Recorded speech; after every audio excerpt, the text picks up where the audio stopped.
संलेखना। संलेखना 12 व्रत के अंतर्गत नहीं है, लेकिन श्रावक के व्रत के जो श्रावक प्रतिक्रमण के 99 अतिचार है उसमें संलेखना को रखा गया है। जैसे श्रावक प्रतिक्रमण के 99 अतिचार कैसे होते हैं? ज्ञान, दर्शन, चारित्र और संलेखना, ये 4 हमको याद रखना है। ज्ञान के 14 अतिचार, दर्शन के 5 अतिचार, चारित्र के 75 अतिचार। अब ये चारित्र के 75 अतिचार कैसे होते हैं? तो श्रावक के 12 व्रत प्लस कर्मादान के अतिचार। तो श्रावक के 12 व्रत के 5 अतिचार यानी 60 प्लस 15 कर्मादान के यानी 75 अतिचार हो जाते हैं, और संलेखना के 5 अतिचार। ऐसे टोटल मिला के 99 अतिचार होते हैं। तो संलेखना भी बहुत इंपॉर्टेंट है। संलेखना होती क्या है? संलेखना जो है वो संथारे के पहले की भूमिका है। जैसे हम ध्यान करें तो उसके पहले हम क्या करते हैं? कायोत्सर्ग करते हैं। कायोत्सर्ग करने से पहले हम क्या करते हैं? महाप्राण ध्वनि करते हैं। तो कोई भी ध्यान की अवस्था में जाने से पूर्व या कायोत्सर्ग में जाने से पूर्व हम उसकी पूर्व भूमिका के रूप में कुछ तो क्रिया करते हैं। तो वैसे ही संथारा लेने से पूर्व की तैयारी यानी संलेखना है। तो संलेखना जो है वह शरीर को साधने की क्रिया हो जाती है कि अगर मैं संथारा लूं, भाव तो सबके ही होते हैं कि संथारा में जाएं। अब वो भाव पूरे करने से पहले हमें खुद को तोड़ना होता है, क्योंकि एक बार अगर हम संथारा कर लें तो उसके बाद उसको तोड़ नहीं सकते हैं। अगर हमें उसमें तकलीफ भी हो रही है तो हमें सहन करनी होती है। तो एक बार मैंने तीनों ही आहार की यावत जीवन त्याग कर लिए, यानी आजीवन, यानी अब मेरा जितना भी जीवन बचा है, 1 घंटे का बचा हो, 10 दिन का बचा हो, 2 घंटे का, 1 दिन का, 2 दिन का, मुझे पता नहीं है। तो मैंने संथारा ले लिया। तो अब मेरे संथारा लेने के बाद मेरा आयुष्य कितना बचा है, उतने समय तक मैं वापस 3 आहार में से कोई भी आहार का सेवन नहीं कर सकती हूँ। तो इसके लिए खुद को उतना ट्रेन करने के लिए, उतना सक्षम बनाने के लिए पहले संलेखना की जाती है। तो संलेखना में क्या होता है? छोटी छोटी तपस्याएं की जाती है, छोटे छोटे त्याग किए जाते हैं। जैसे नौकारसी, पोरसी, रात्रि सौगंध, उपवास, बेला, तेला, एकासन, आयम्बिल, इस तरह से कर करके अपने को इतना मजबूत किया जाता है कि जब मैं संथारा करूं तो मुझे खाने के प्रति आसक्ति ही नहीं रहे, ना मुझे मेरे शरीर के प्रति आसक्ति रहे कि मेरा शरीर कमजोर हो गया है, मेरा शरीर दुबला पतला हो गया है, मेरा शरीर काम नहीं कर पा रहा है, या मुझे किसी चीज के प्रति मोह रहे, वैसी कोई भी स्थिति नहीं बनेगी संथारे की स्थिति में। तो इसलिए तो पहले संलेखना की जाती है। तो आगमों में संलेखना संलेखना 3 प्रकार की बताई गई है: जघन्य, मध्यम और उत्कृष्ट। जघन्य यानी एकदम लो लेवल की होती, एकदम बेस की। मध्यम यानी थोड़ा मीडियम, थोड़ा ऊपर आ गए। उत्कृष्ट यानी हाईएस्ट लेवल की होती है। जघन्य संलेखना जो होती है वो 6 महीने की होती है। 6 महीने तक आप अपने शरीर को साधते हो और उसके बाद सीधा संथारा ले लेते हैं। तो वो कौन कर सकेंगे? जिनका सहनन इतना मजबूत है, तो वज्र, ऋषभ, नाराज या ऋषभ नाराज जिनके शरीर संस्थान है, सहनन है, वे लोग कर सकेंगे। हमारे ये टाइम में मुश्किल ही कोई कर पाए, पर फिर भी कर सकते होंगे, पता नहीं है, पर कर पाए। मध्यम संलेखना जो होती है वो होती है 1 वर्ष के लिए। 1 साल तक इस तरह से तपस्या की जाती है। उपवास, बेला, तेला, अठ्याई भी कर लेते हैं लोग, या फिर एकांतर उपवास भी कर लेते हैं। और उत्कृष्ट संलेखना जो है वो होती है 12 वर्ष की।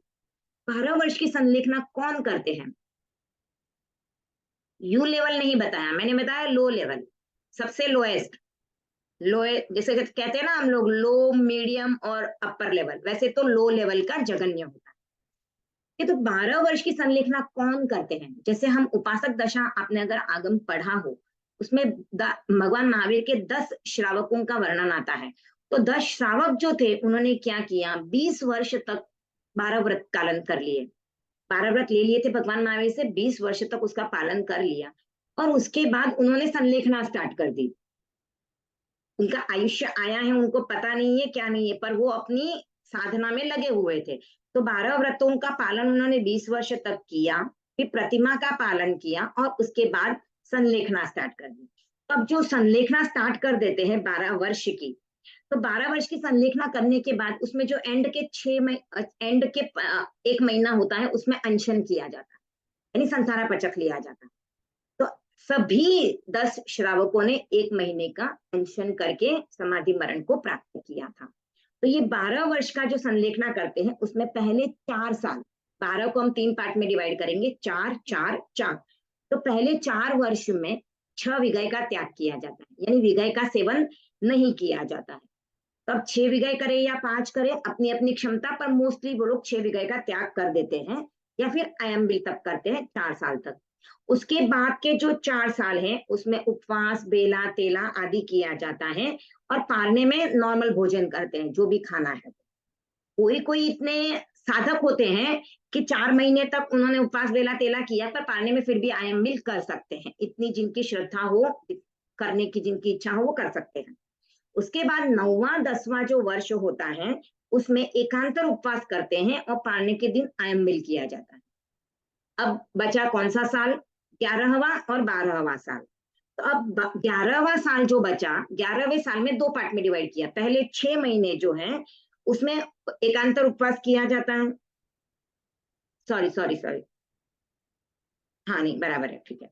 हाँ, तो 11वें वर्ष को 2 पार्ट में बांट दिया गया, 6 महीने का। तो पहले 6 महीने में क्या किया जाता है? उपवास, बेला तेला आदि तपस्या की जाती है, और पारने में आयम्बिल किया जाता है। बाकी के जो 6 महीने बचे उसमें तेला से ही शुरुआत होती है, यानी जो भी तपस्या करेंगे वो तेला से शुरू होगी। तो तेला, चोला, पंचोला और उससे आगे की तपस्या, और पारने में आयम्बिल किया जाता है। अब बचा कौन सा? 12वां साल। तो 12वां साल में 2 प्रकार से तपस्या चलती है। वो तपस्या कैसे होती है? या तो कंटिन्यूअस आयम्बिल करते हैं, यानी 11 या 11.5 महीने तक कंटिन्यूअस आयम्बिल ही करते रहेंगे, और उसके बाद लास्ट के 15 दिन या 1 महीना वो पकड़ेंगे और उसमें अनशन कर लेंगे। या फिर एक दिन आयम्बिल और दूसरे दिन दूसरा कोई तप, ऐसा करते हैं, यानी पारना आयम्बिल से करते हैं।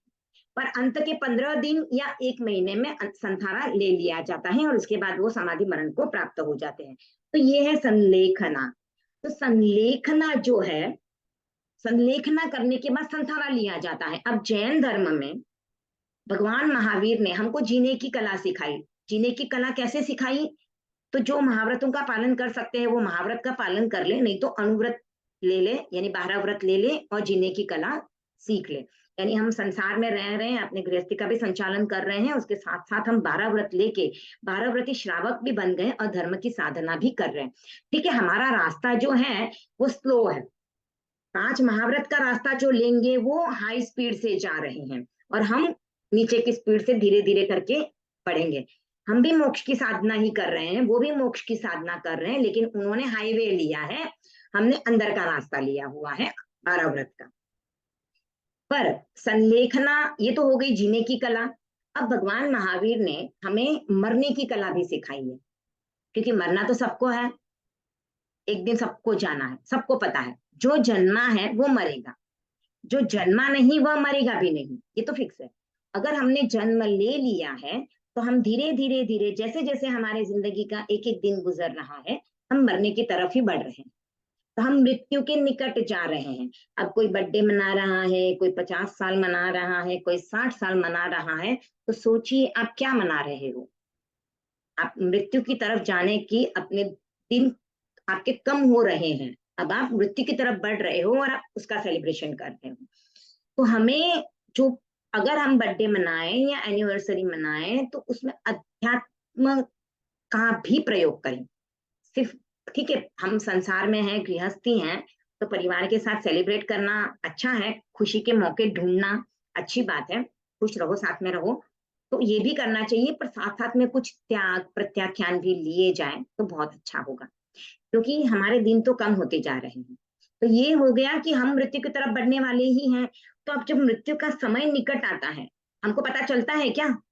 जन्म, आज ही मैंने एक स्टेटस पढ़ा था, व्हाट्सएप पे किसी ने लगाया था, व्हाट्सएप स्टेटस किसी का देखा था, कि मृत्यु होने के 9 महीने पहले खबर मिल जाती है, पर मौत की खबर 1 सेकंड पहले भी नहीं मिलती है कि अब मौत होने वाली है। आपको कभी मौत ऐसे रिमाइंडर दे के आई है? किसी को देखा है आपने कि किसी को मौत ने रिमाइंडर दिया है कि मैं आज 4 दिन बाद आने वाली हूँ या 2 दिन बाद आने वाली हूँ? फोन किया है किसी को? किसी को लेटर आया है? किसी को मैसेज आया है? किसी को नहीं आया। तो जन्म होने से पहले तो 9 महीने पहले आपको पूर्व सूचना मिल जाती है कि अब 9 महीने के बाद बच्चा जन्म लेगा, अब 9 महीने में ले, 8 महीने में ले, 8.5 महीने में ले। वो ठीक है, पर होने वाला है जन्म। लेकिन मौत किसकी कब होने वाली है किसी को पता नहीं चलता है। तो मौत आनी सबको है, सबको पता है, लेकिन फिर भी मौत की बात करते ही हम लोगों को गुस्सा आता है, या हम कहते हैं चुप रहे, ऐसी बातें मत कर। जो सच्चाई है उससे हम पीठ दिखाते हैं, और जो सच्चाई नहीं है उसको हम अच्छे से सुनते रहते हैं। तो हमें उल्टा सोचना चाहिए कि जो निश्चित होने वाला है उसको मैं टाल नहीं सकती हूँ, तो उसको मैं किस तरह से फेस करूं, या उसके लिए मैं क्या तैयारी करूं। क्योंकि उसके बाद मैं जिस जन्म में जाऊंगी, या जहां पे मेरा जन्म होगा, वहां पर ये परिवार नहीं होगा, तो आएगा क्या मेरे साथ, मेरे किए हुए कर्म। तो मेरे कर्म कैसे होने चाहिए, मुझे किस तरह से अपनी क्रिया करनी चाहिए, मुझे किस तरह से निकाचित कर्मों का बंधन नहीं हो, इस तरफ जागरूक रहना चाहिए। तो ये हमें ध्यान देना चाहिए। तो हम जो भी कार्य करें वह पूरी अनासक्ति से करें, परिवार का पालन पोषण करें, घर में खाना बनाएं, बच्चों के दायित्व का निर्वाह करें, जो भी कर रहे हैं आप सब कार्य अनासक्ति से। हमें करना है तो कर रहे हैं, बट इसमें आसक्त मत होइए। तो मोह नहीं रखेंगे, आसक्ति नहीं रहेंगे, तो निकाचित कर्मों का बंधन भी नहीं होगा। संलेखना या संथारा हम जो करते हैं उसको बाकी लोग कभी कभी आत्महत्या बोल देते हैं, कि व्यक्ति मृत्यु की तरफ जा रहा है, तो ये एक तरह से आत्महत्या है। तो संलेखना या संथारा आत्महत्या नहीं है, ये आप कैसे समझोगे। जब देखिए कोई आत्महत्या करता है तो वो एक मोमेंट होता है उनकी लाइफ का कि वो डिसीजन लेते हैं, उनका लाइफ खत्म। जबकि संथारे में व्यक्ति पूरा सोच समझ कर संथारा स्वीकार करता है। उसे पता नहीं होता उसकी लाइफ आगे कितनी बाकी है, लेकिन वो संथारा लेता है। कभी कभी ऐसे होता है कि डॉक्टर्स ना दे देते हैं कि अब इसके बाद आपके आयुष्य की गारंटी नहीं है, आप नहीं बच पाओगे, तब व्यक्ति संथारा लेते हैं। पर उसके बाद भी कभी कभी उल्टा हो जाता है, जिस व्यक्ति के लिए बोला गया था कि ये एक दिन भी शायद नहीं बचेगा, वो व्यक्ति 40 दिन तक जीत गया। हमारे साइन कोलीवाड़ा में ही संथारा हुआ था महेंद्र मुनि के पिताजी जेठा भाई जवेरी का। महेंद्र मुनि का जिनका अभी ही महाप्रयाण हुआ, स्वर्गवास हुआ था, उनके पिताजी जेठा भाई जवारी साइन कोलीवाड़ा में ही रहते थे। उनके डॉक्टरों ने बोल दिया था कि अब ये ज्यादा टाइम नहीं रहेंगे। तो उन्होंने कहा भाई ये सब निकालो, मुझे घर पे लेके चलो। उनको घर पे लेके गए और उन्होंने संथारा पचका। संथारा पचकने के बाद वो स्वस्थ हो गए। ये परीक्षा ली जाती है। हम कहते हैं ना शासन देवी, तो ये जो देवता होते हैं शासन की रक्षा करने वाले, ये व्यक्ति की परीक्षा लेते हैं। आप कोई भी तपस्या करते हो तब भी आपकी परीक्षा होती है, हमें पता नहीं चलता है। आप वर्षी तप कर रहे हो, या आप 8-15 महीना भी करते हो, तब भी आपकी तपस्या होती है। आपको अलग तरह के खाने दिखने लगते हैं, तो मन में इच्छाएं जागती है, तो उनको कंट्रोल करना पड़ता है। या वर्षी तप में भी आपका संयम छूट जाता है, तो ये सब परीक्षा ली जाती है आपकी। तो उनका ऐसे हुआ कि वो उसके बाद भी 40 दिन रहे। उस 40 दिनों में उन्होंने एक बुक लिखी। मतलब वो संथारे में भी इतने जागरूक थे कि उन्होंने एक किताब लिख डाली।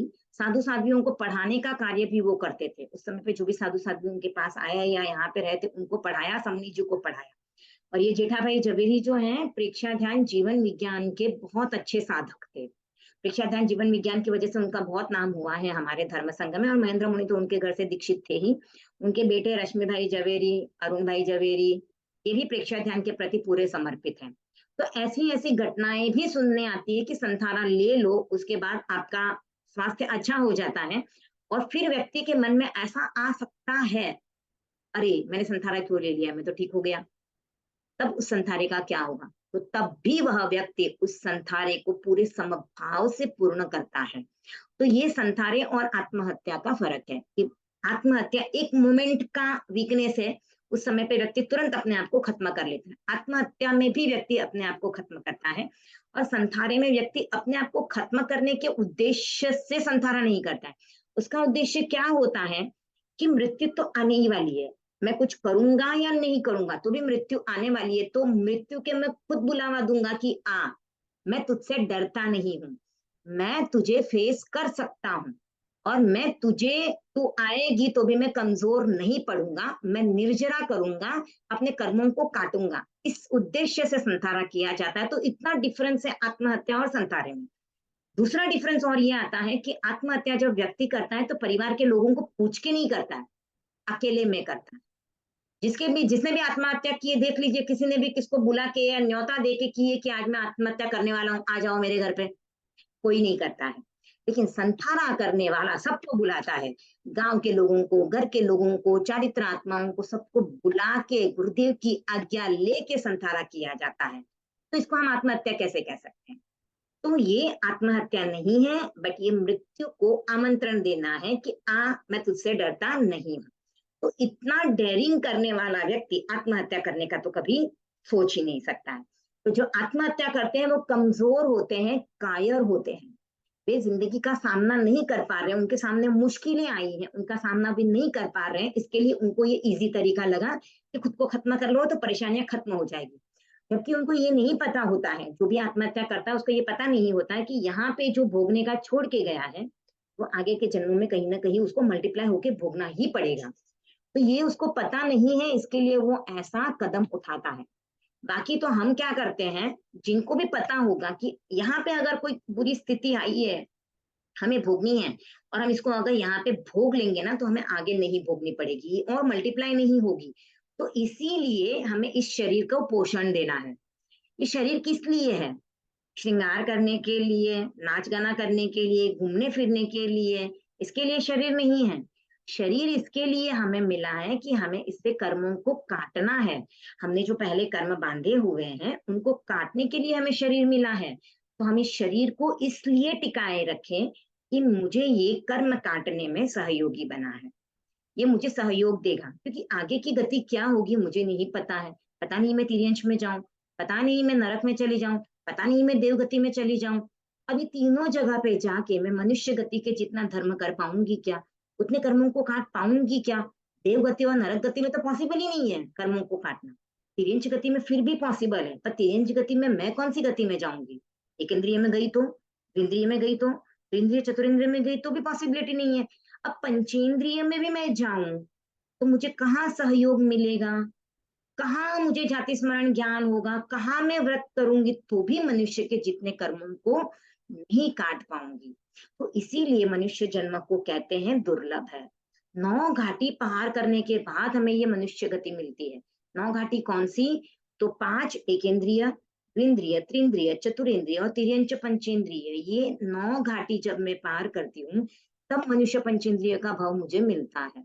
तो ये पहले की जो 9 घाटी है इसमें मैंने अनंत अनंत भव कर ली है। कितनी बार जन्म ले लिया होगा, कितनी बार मृत्यु हो चुकी होगी मुझे पता नहीं है। उसके बाद मुझे ये मनुष्य भाव मिला है, तो मैं इसे वेस्ट नहीं करूं। जितना जितना हो सके उतना उतना मैं धर्म की क्रिया करूं, मैं कर्मों को काटने की क्रिया करूं, तो शायद मेरी अगली गति भी अच्छी हो, शायद इसी जन्म में भी मेरे अच्छे काम हो जाए और मैं मोक्ष के और निकट पहुंच जाऊं। तो इसके लिए संलेखना की जाती है। अब हम संलेखना जो है उसके व्रत का पाठ समझेंगे। संलेखना का पाठ जो है एक उसका उच्चारण एक देखिए। मिनट, एक सवाल है मेरा मैम। हम्म। जैसे आज के टाइम में तो संलेखना वैसे तो कोई नहीं करता है जैसे पहले होती थी। तो करते जैसे हैं, कोई अभी भी बहुत सारे लोग करते हैं। जो हम तपस्याएं करते हैं वो किस लिए कर रहे हैं? इसीलिए तो कर रहे हैं, एकांतर कर नहीं, रहे जैसे हैं। नहीं है वो नहीं क्यों कर रहे हैं, उनको नहीं पता है वो क्यों कर रहे हैं।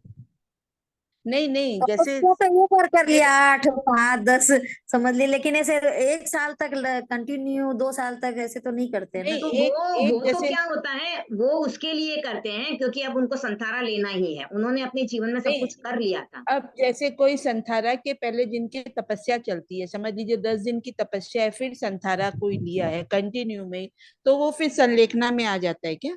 हाँ, बहुत सारे लोग अभी भी करते हैं संलेखना। जैसे मैंने एक जन का सुना था, उन्होंने संथारा लिया था, तो उसके पहले है ना वो कभी उपवास, कभी बेला, कभी तेला ऐसे करते थे, कभी एकासन कर लिया, एकांतर भी किए। और उसके बाद उन्होंने मतलब गुरुदेव से निवेदन करवाया कि अब मुझे संथारा पचकना है। तो गुरुदेव ने कहा नहीं नहीं, अभी संथारा नहीं पचकना है। तो उन्होंने अपने अपने हिसाब से अपनी साधना कर ली थी। यानी बहुत सारे लोग एक्चुअल में कब करते हैं संलेखना? 75 या 80 ईयर्स के हो जाते हैं ना, उसके बाद जिनको करनी है वो करनी स्टार्ट कर देते हैं। कोई कोई लोग 90 तक भी नहीं करते हैं, क्योंकि उनको इस चीज की मतलब जागरूकता ही नहीं है या पता ही नहीं है, अवेयरनेस ही नहीं है, वो करना ही नहीं चाहते हैं। उनके कर्मों का उदय है, क्षय पशम नहीं है, इस वजह से भी नहीं कर पाते होंगे। लेकिन मैंने जो एक दो केसेस अभी बीच में सुने थे, उसमें उन लोगों ने पहले से स्टार्ट कर लिया था, उपवास बेला तेला ऐसे करते रहते थे। वो करने के नहीं, बाद ऐसे जैसे मतलब निवेदन करवाया, संथारा करना है, तो गुरुदेव ने बोला अभी नहीं करना है, तो फिर उन्होंने बड़ी तपस्या कर ली। जैसे अभी यहाँ विरार में एक संथारा हुआ था, उनके शायद 12 या 13 के दिन उनको तिवियार संथारा पचकाया गया था, और फिर 15 के दिन उनको चौवियार संथारा पचकाया गया था, और फिर उनका स्वर्गवास हो गया था। हाँ, तो ऐसे ही मेरे दादी सासू जी ने की थी, तो उनके 21 दिन पहले तपस्या ही चली थी, एक एक दिन का पचकान करते थे वो, एक साथ नहीं पचकते थे, डेली एक एक दिन का पचकान करते थे, उसके तो बाद ये भी संथारा लिया। जैसे मैंने तो बताया वो ना, सन जगन्य हाँ, जगन्य संलेखना जो है उसका टाइम 6 महीना बताया गया है, पर आज के टाइम में वो सब जगह अप्लाई नहीं हो रहा है। कोई 20 दिन की भी संलेखना कर ली है किसी ने, तो कम कम भी कोई संलेखना हो सकती है। हाँ, वो संलेखना में ही मतलब काम कर पूर्वाभास, देता अब जैसे आपके दादा सासू जी ने की तो उनको पूर्वाभास हो गया होगा, इसलिए उन्होंने तपस्या है। चालू कर दी थी। तो अभी भी होते हैं ऐसे मिराकल्स कि किसी को पूर्वाभास होते हैं, किसी को पता चल जाता है मेरा आयुष्य खत्म होने वाला है, तो वैसे भी लोग स्टार्ट कर देते हैं। तो ये भी अभी भी बहुत लोगों के साथ होता है, तो वैसा हो सकता है।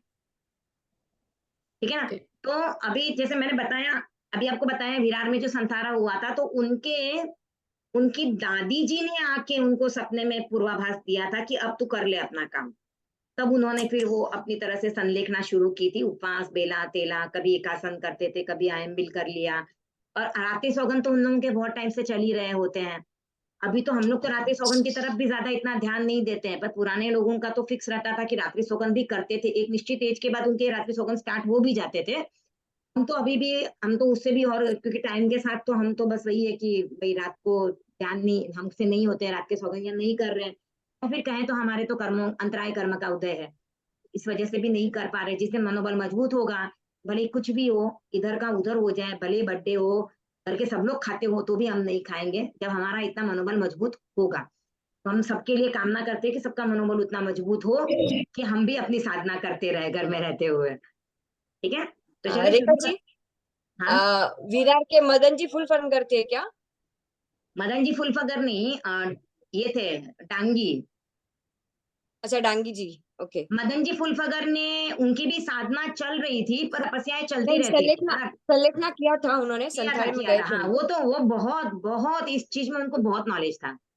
हाँ, प्रेक्षा ध्यान के साधक भी थे, बहुत सब कुछ सब था सब उनमें सब भी। प्रेक्षादान के साधक थे। इवन बॉम्बे में जब ज्ञानशालाएं नहीं चलती थी ना, ज्ञानशाला भी स्टार्ट उन्होंने करवाई। 17 स्थानों पे वो अकेले जाके सब जगह ज्ञानशाला लेते थे। आज मंडे को ये क्षेत्र में, ट्यूसडे को ये क्षेत्र में, इस तरह से वो सब जगह ज्ञानशाला लेते थे। तो उन्होंने तो अपना बहुत पूरा संत जीवन हैं। ही मतलब धर्म संघ के लिए दिया हुआ था, और अध्यात्म के लिए ही दिया हुआ। अहिंसा आर्ट अहिंसा गैलरी, आर्ट वहां पर गैलरी, उन्होंने बहुत वहां पर रहते बहुत ही श्रम उन्होंने किया साधना उन्होंने। की थी। हाँ, वहां बहुत श्रम पे किया वो वहां पे। बहुत सालों से थे, वहां पे साधना कर ही रहे थे। लेखना ओके। के पद्य का उच्चारण कर लेते हैं। मारणांतीय संलेहना, देह की संलेखनामय मृत्यु पावन पर्व है। दीर्घकालिक साधना का सफल सात्विक गर्व है। मृत्यु की सन्निकटता या देह शक्ति क्षीण हो, प्रवर तप के आचरण में भावना संलीन हो। इससे सब बात क्लियर हो जाती है। इस संलेखना जो है मृत्यु के पर्व ली जाती है या पूर्व ली जाती है, यानी मृत्यु आने वाली है, जीवन का अंत आने वाला है, ऐसा जब एहसास होता है, या नहीं भी हो तो उसके पहले ही उसकी पूर्व तैयारी के रूप में संलेखना की जाती है। तो देह की अगर संलेखना में मृत्यु होती है, तो संलेखना होती है, तो उसके बाद संथारा, पॉसिबिलिटी है कि संथारा भी ले ही लेता है व्यक्ति। कभी कभी ऐसा भी हो जाता है कि संथारा नहीं भी ले और ऐसे ही चला जाए, तो ये भी हो सकती है सिचुएशंस। पर जैसे भी हो, वह व्यक्ति की मृत्यु जो है वो पावन पर्व है, यानी उसकी मृत्यु भी उसको फल देके गई है, यानी उसकी मृत्यु भी उत्सव मनाने जैसी हो गई है। अब ये उसकी दीर्घकालिक साधना का सफल सात्विक गर्व है, यानी उसके परिवार वालों को गर्व होगा कि हमारे परिवार में ऐसा व्यक्ति था जिसने इतनी संलेखना की, संथारे में गया। हम लोग संथारे को ऐसा मानते हैं कि मैं अगर संथारे में जाऊंगी तो मेरी वैकुंठी निकलेगी। हमें ये पता नहीं है कि मैं संथारा करूंगी तो मेरी अगली गति सुधरेगी, इवन मेरा ये गति भी अच्छी होगी, मेरा यह लोक भी सुधरेगा, मेरा परलोक भी सुधरेगा। हम जब भी संलेखना या संथारा करें, तो हम किसी भी प्रकार की भौतिक आकांक्षा नहीं रखें कि मैं संथारा करूंगी तो मैं देवगति में जाऊंगी, या मैं संथारा करूंगी तो मैं अगले जन्म में वापस मनुष्य बनूंगी तो मुझे राजा जैसा वैभव मिले, या मैं बहुत करोड़पति बनूं, या बहुत सुंदर दिखने में बनूं। इस तरह से करके अगर हम संथान या संलेखना कर रहे हैं तो हम अपनी तपस्या को बेच रहे हैं, हम हमारी तपस्या का निदान कर रहे हैं। तो हमें इस तरह की कोई भी भौतिक आकांक्षा नहीं करनी है, हमें सिर्फ एक ही आकांक्षा करनी है कि मैं इस संसार सागर से तर जाऊं। तो ये जो सात्विक गर्व होता है ये इस दीर्घकालिक साधना का, जैसे अभी मैंने बताया था, हम जो तपस्याएं करते हैं या रात्रि सौगंध भी कर रहे हैं, हम एक साथ संलेखना नहीं कर रहे हैं, हम तोड़ तोड़ के संलेखना कर रहे हैं, क्योंकि हम इतने कैपेबल नहीं है, इतने सक्षम नहीं है कि मैं संलेखना स्टार्ट कर दूं, 12 वर्ष का समय हो जाएगा, उसके बाद मैं संथारा ले लूंगी। अब मुझे पता ही नहीं मेरा आयुष्य कितना है, तो मैं पहले ही संथारा कैसे ले सकती हूँ? तो इतनी मैं सक्षम नहीं हूँ। इसके लिए हम जो उपवास, बेला, तेला, ये जो भी कर रहे हैं तपस्या, वो धीरे धीरे धीरे करके इस तरफ बढ़ रहे हैं कि हमारे शरीर के प्रति आसक्ति कम हो जाए, पदार्थों के प्रति आसक्ति कम हो जाए, भोजन के प्रति आसक्ति कम हो जाए, जो भी मिले उसको खाने में मैं तैयार रहूं। तो ये आसक्ति जब मेरी कम होगी तभी मैं संथारे के बारे में सोच पाऊंगी, तभी मैं अध्यात्म के बारे में सोच पाऊंगी। तो ये हम धीरे धीरे कर करके, अब संथारा कब लेता है व्यक्ति या संलेखना कब करता है? जब उसे एहसास होता है कि मेरी मृत्यु नजदीक आ गई है, या फिर उसे दिखाई देता है कि मेरे शरीर की शक्ति कमजोर पड़ गई है। तेरापन प्रबोध में आपने सुना है आचार्य भिक्षु के बारे में क्या लिखा है आचार्य श्री तुलसी ने? पक्की हाट पधार्या पगा चाल दिन दो फारा, उत्कल खीण पड़े हैं भंते, तोल्यो अणसण स्वीकारा, संता पचख्यो संथारो ऊंचे स्वरति विहार हो। आचार्य भिक्षु ने संथारा कैसे लिया? रायचंद जी ने उनको इशारा दिया, गुरुदेव आपके पुद्गल क्षीण पड़ रहे हैं। तो जैसे ही ये बोला, उन्होंने बोला क्षीण पड़ रहे हैं तो ये लो अभी संथारा पचक रहे हैं, और उन्होंने संथारा पचक लिया।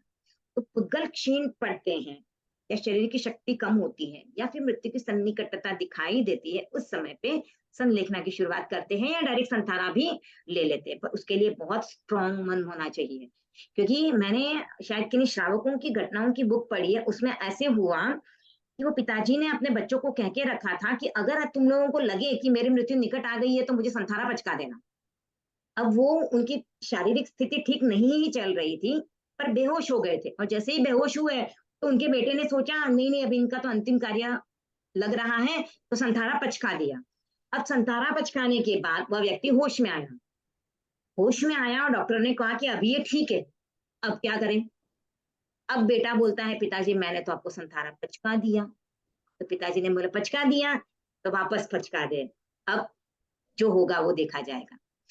तो ऐसा होना बहुत रेयर मिलता है कि पचका दिया, अच्छे हो गए और उसके बाद कंटिन्यू किया। तो ये बहुत मुश्किल होता है, क्योंकि कभी कभी मैंने जैसे बोला अच्छे भी हो जाते हैं। और कहाँ पे मैंने सुना था, शायद आगमों में घटना आई है, शिष्य को संथारा पचकाया गया था। शिष्य की शारीरिक स्थिति ठीक नहीं थी, उसको संथारा पचकाया गया। संथारा पचकाने के बाद उसका मन कमजोर हो गया और उसने कहा कि मैं संथारा नहीं निभा रहा हूं, मैं तोड़ रहा हूँ, मुझसे नहीं हो रहा है, मैं नहीं कर पाऊंगा, क्योंकि संथारा पचकने के बाद आपके पास यू टर्न नहीं है, आप रिवर्स नहीं आ सकते। तब उसने संथारा तोड़ा। तो धर्म संघ की प्रभावना रखने के लिए जिस गुरु ने संथारा पचकाया, उन्होंने स्वस्थ अवस्था में संथारा पचका फिर। तो ऐसा भी होता है बहुत बार। तो इसके लिए देह शक्ति क्षीण या मृत्यु की सन्निकटता पे संलेखना संथारा किया जाता है, और फिर प्रवर तप का आचरण करके भावना में से लीन हुआ जाता है। तो ये बहुत ही मतलब कहे है बहुत अच्छी बात है, पर करना है या नहीं करना है ये बहुत सोच समझ के करना चाहिए, किसी के निर्देशन में करना चाहिए, साधु साधियों से विचार विमर्श करके, गुरु से आज्ञा लेके, या अपने आस पड़ोस में कोई जानकार हो उसके पूछ के ही फिर संथारा दिलाना चाहिए। अब आगे बढ़ेंगे संलेखना के 5 अतिचार। संलेखना के 5 अतिचार में आप देखिए 8 लाइन्स है, पर पहली 4 लाइन्स ही अतिचार वाली है। उसके बाद वाली जो 4 लाइन्स है वो पूरे 12 व्रतों को समराइज किया गया है, यानी वो संलेखना के अतिचार के अंतर्गत नहीं आती है, पर हम जब भी कहीं पे एग्जाम दे, क्वेश्चन लिखना है, कोई पूछे, तो हमें ये 8 ही लाइन्स संलेखना के 5 अति 4 में ही बोलनी होती है। और इसीलिए ये 5 अति 4 लाइन्स में है और उसके बाद 5 लाइनें, इसके लिए इसमें 2 बार जो मैं देवसियो अय्यारो को तत्समिच्छामि दुक्कडम बोला जाता है, क्योंकि अति 4 तो पहली 4 लाइन्स के बाद हो गए, तो उनका तत्समिच्छामि दुक्कडम ले लिया। अब पूरे 12 व्रतों का वापस एक बार समराइज करके लिया जाता है, इसके लिए वापस तत्समिच्छामि दुक्कडम बोला जाता है। तो इसका उच्चारण भी एक बार देख लें। ए संलेखना के 5 अति 4। अलौकिक वस्तु में यदि आंतरिक प्रियता रही, पारलौकिक वस्तु में अनुरक्ति की धारा बही। अगर जीवन मरण की आसक्ति में मन खो गया, काम भोगों के लिए चैतन्य मेरा सो गया। जो मैं देवसियो अय्यारो को तत्समिच्छामि दुक्कडम, 5 इसकी 4 लाइनों का पहले अर्थ समझ लेते हैं। अलौकिक, अलौकिक मतलब मनुष्य लोक संबंधी किसी आकांक्षा के लिए मैंने विचार कर लिया। जैसे मेरा अगला जन्म होगा, मैं मनुष्य जन्म लूंगा, मैं चक्रवर्ती बनूंगा, मैं राजा बनूंगा, मैं धीरूभाई अंबानी बनूंगा या मुकेश अंबानी बनूंगी या ऐश्वर्या राय बनूंगी। इस तरह से अगर मैं कुछ सोच लेती हूँ तो ये हो गया इहलोक संबंधी आशंसा। तो इसको कहते हैं अहलौकिक आशंसा, पहला वाला अतिचार। दूसरा वाला अतिचार है पारलौकिक आशंसा, यानी इस मृत्यु के बाद मैं देवगति में जन्म लूंगी, तो देवगति में मैं इंद्र बनूंगी, ऊपर के लोक के देव बनूंगी जिसमें ज्यादा ऐश्वर्य है, ज्यादा संपत्ति है, देवांगनाएं होंगी, बहुत वैभव होगा। तो इस तरह से सोचा जा सकता है संथारे में या संलेखना में। तो ये उसका अतिचार है। जीवन की आशंसा, यानी अब संथारा तो पचक लिया, अरे यार क्यों पचका, संथारा नहीं पचकना चाहिए था, अभी तो मेरा जीवन कितना हो सकता है, मैं कितना अच्छे से जी सकती थी, कितना कुछ कर सकती थी, तो जीने की इच्छा आ जाए मन में। मरण की आशंसा, चौथा अतिचार, यानी ले तो लिया, अब लग रहा है मृत्यु जल्दी आ जाए तो इसे छूट जाऊं, तो इस तरह की इच्छा भी अगर हो जाए तो वो भी। और पांचवा है काम भोगों की आशंसा, यानी मैथुन की इच्छा हो जाए या पहले किया हुआ कोई काम भोग याद आ जाए या किसी को देख के मन में वैसी भावना आ जाए, तो ऐसा भी किसी के साथ पॉसिबल हो सकता है। तो अगर ऐसी इच्छा आ जाए तो वह भी अतिचार है। ठीक है, तो अहलौकिक वस्तु में आंतरिक प्रियता रही, यानी वैभव संपदा, उसके बारे में। पारलौकिक वस्तु में अनुरक्ति की, यानी देव बनूंगा, कितना अच्छा है, तो मेरा वहां पे मोह चला गया। जीवन और मरण की आसक्ति आ गई मन में, या तो जल्दी, अरे मेरा जीवन और आने वाला था और अच्छा जाता था, मैंने क्यों कर लिया, या मृत्यु जल्दी आ जाए ऐसा लगा। और काम भोगों के लिए मेरा चैतन्य सो गया, तो काम भोग प्राप्त करने के लिए मुझे इच्छा होने लगी। तो काम और भोग, इसको हम समझते हैं मैथुन, या फिर स्त्री के प्रति अनुरक्ति, पुरुष के प्रति अनुरक्ति हो सकता है। पर काम और भोग को एक तरह से हम समझे तो विषयों के प्रति आसक्ति है। विषय कौन से, तो इंद्रियों के विषय, 5 इंद्रियों के विषय और मन के विषय भी काम भोग कहलाते हैं। कैसे कहलाते हैं काम भोग, तो काम और भोग, काम यानी कामी इंद्रियां जो होती है, कामी इंद्रियां कौन सी होती है, आंख और हमारा मन, ये 2 इंद्रियां हैं, इनको कामी इंद्रियां कहा जाता है, क्योंकि ये वस्तु के साथ संबंध नहीं करती है। काम और मन, आंख और कान होगा ना, आंख और कान, वही बोल रही थी मैं। आंख और कान, 5 इंद्रियों में कान और आंख, ये दोनों कामी इंद्रियां कहलाती है। कामी इंद्रियां इसके लिए कहलाती है क्योंकि ये वस्तु के साथ कांटेक्ट नहीं करती है डायरेक्ट। जैसे मैं अभी आपको देख रही हूँ तो आपका मेरे साथ कांटेक्ट नहीं हुआ, आंख में आप गए नहीं, दूर से देख के ही मैंने समझ लिया कि आप लोग क्लास अटेंड कर रहे हो, आप लोग सुन रहे हो, तो इसके लिए इसको कामी इंद्रिय कहा जाता है। अब आंख जो है वो अच्छा भी देख सकती है, बुरा भी देख सकती है, और कान में भी जब शब्द पढ़ते हैं तब कान में जो शब्द पढ़ रहे हैं वो कान के ऊपर टच नहीं हो रहे हैं, पर फिर भी मुझे सुनाई दे रहे हैं, तो इसके लिए ये भी कामी इंद्रिय है। अब बाकी की 3 बची हुई इंद्रिया, घ्राणेन्द्रिय, रसनेन्द्रिय और स्पर्शनेन्द्रिय, इनके साथ जब विषयों का संयोग होता है या कनेक्शन होता है तब ही हम उसको समझ सकते हैं, उसको ग्रहण कर सकते हैं, इसके लिए इनको भोगी इंद्रिय कहा जाता है। यानी अब जब मैं मुंह के ऊपर जलेबी रखूंगी तब मुझे जलेबी मीठी है ये पता चलेगा। ऐसे मेरे मन में आ जाता है कि जलेबी मीठी है तो मन भी कामी इंद्रिय ही है, क्योंकि मन भी बिना कांटेक्ट किए विषयों को जान लेती है। पर ये 3 इंद्रिय जब तक कनेक्शन नहीं होगा तब तक नहीं जानती है। नाक में भी जब सुगंध के परमाणु जाएंगे तब वो सुगंध का एहसास करेगी, दुर्गंध का एहसास करेगी।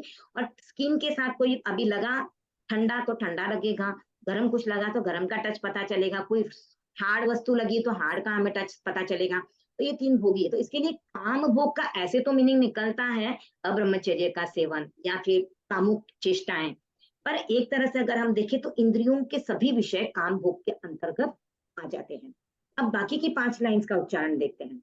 5 अणुव्रत 7 शिक्षा व्रत यही जीवन निधि, सतत संयम साधना से पूर्ण हो श्रावक विधि, साधना में अति व्यतिक्रम अति अनाचरणम कृतम, विफल हो सब पाप स्वीकृत करूं मिथ्या दुष्कृतम। अब यहाँ पर पूरे अतिचारों का समराइजेशन हो चुका है कि 5 अणुव्रत और 7 शिक्षा व्रत ये मेरे जीवन की निधि है, यानी मेरे जीवन की पूंजी, मेरी बैंक बैलेंस यही है। अब सतत संयम करना है, मुझे साधना करनी है जिससे कि मेरी श्रावक होने की विधि इससे कंप्लीट हो। अब साधना में किस तरह से मैं दोषों का सेवन किया हो सकता है मैंने, तो साधना में मैंने किस तरह से दोषों का सेवन किया हो सकता है, वो ये लास्ट की 2 लाइन्स है, इसमें पूरा ही आ गया है। साधना में मैंने अतिक्रम किया हो, व्यतिक्रम किया हो, अतिचार किया हो या अनाचार किया हो। मैंने पहले भी बताया था अतिक्रम, व्यतिक्रम, अतिचार और अनाचार। अतिक्रम यानी जो त्याग लिए हैं उसको तोड़ने के लिए मन में संकल्प लाना, मन में इच्छा करना, ठीक है। उसके बाद संकल्पित हो जाना कि मैं कर रही हूँ, नहीं मैंने त्याग लिए हैं, मुझसे नहीं निभ रहे, अब मैं तोड़ने वाली हूँ। जैसे मैंने चारों आहार के त्याग ले लिए, चारों आहार के त्याग ले लिए, 10 मिनट भी नहीं हुआ, अरे यार बहुत प्यास लग रही है, मुझे तो पानी पी रही हूँ, मैं तो पानी पी रही हूँ। तो मैंने सोच लिया, पहले तो मेरे मन में चिंतन आया मेरे को अब 4 आहार के त्याग नहीं करने, मुझे पानी पीना। अब मैं पानी पीने के लिए उठ गई, भाई नहीं मुझे तो पानी पीना ही है, ये हो गया व्यतिक्रम। अतिचार यानी अब मैं गई मटके की तरफ और मैंने पानी ले लिया पीने के लिए, और अनाचार यानी पानी पी लिया। तो जब मैं कर लेती हूँ वो होता है अनाचार। पर हम यहाँ पर कोई भी क्रिया जो ले रहे हैं अतिचारों के अंतर्गत, वो ऐसे ही बोल रहे हैं कि मैंने किसी को भार लाद दिया हो, कर लिया, तो भार लाद दिया मतलब तो आपने अनाचार का सेवन कर लिया, तो आपका पूरा ही व्रत खंडित हो जाता है, यानी व्रत में दोष लग गया। अतिचार यानी क्या होता है, आप उसके लिए तैयारी कर लेते हो पर अभी तक किया नहीं है, तो अतिचार और अनाचार, तो ये हो गया। अब अगर मैंने अतिक्रम, व्यतिक्रम, अतिचार, अनाचार किया हो तो विफल हो सब पाप स्वीकृत करूं मिथ्या दुष्कृतम। तो इनसे संबंधित जो भी मेरे पाप लगे हो वे सब विफल हो जाए और मैं उसके लिए प्रायश्चित स्वीकार कर रही हूँ, और वे सब मिथ्या हो जाए, और जो दुष्कृत मैंने किए हैं वो सब मिथ्या हो जाए यानी निष्फल हो जाए। तो ये अतिचारों के अंतर्गत हम इस तरह का बोलते हैं। तब देखिए जब मैंने कहा था कि प्रतिक्रमण वो करेगा जिसने 12 व्रत लिए हैं, तो यहाँ पे बात तो वही आ रही है कि 5 अणुव्रत 7 शिक्षा व्रत में अगर मैंने कहीं अतिक्रम, व्यतिक्रम, अतिचार, अनाचार किया हो तो विफल हो सकता। जब व्रत नहीं लिया है तो अतिचार तो हुआ नहीं है। हाँ, एक और बात बतानी थी कि जब आपके व्रत नहीं होते हैं, ठीक है, व्रत होते हैं तो आपके दोष लगता है, आपका अतिचार हो सकता है, अतिक्रम, व्यतिक्रम हो सकता है, तो व्रत है तो दोष आता है। लेकिन व्रत नहीं है तो दोष नहीं होगा, आपके पाप कर्म का ही बंध होगा। यानी आप जो भी क्रियाएं कर रहे हो उसमें आपका दोष नहीं है। जैसे अगर मेरे व्रत नहीं लिया है और मैंने किसी को भार लाद दिया, झूठ बोल के किसी को ठग लिया, तो वो मैंने पाप का सेवन कर लिया, यानी मेरे क्रूर कर्मों का बंधन हो गया, दोष नहीं लगा, क्योंकि मेरे अहिंसा अनुव्रत लिया ही नहीं है, तो दोष कहाँ से आएगा। व्रत लूंगी तो दोष। मैंने अगर चारों ही आहार का त्याग लिया, उसके बाद में पानी पीने के लिए जाऊं तो दोष लगेगा। मैंने मौन ली और मैंने बोल दिया तो मौन में दोष लगा, लेकिन मौन नहीं ली और मैं बोल रही हूँ तो फिर काय का दोष, कोई दोष ही नहीं है वहां पर। तो वहां पर तो जिस अचानक तरह से से बहुत डिस्टरबेंस आ रही, आवाज बहुत आने लगी। पता नहीं पता किसी के नहीं, यहाँ से शायद सबको म्यूट। हाँ।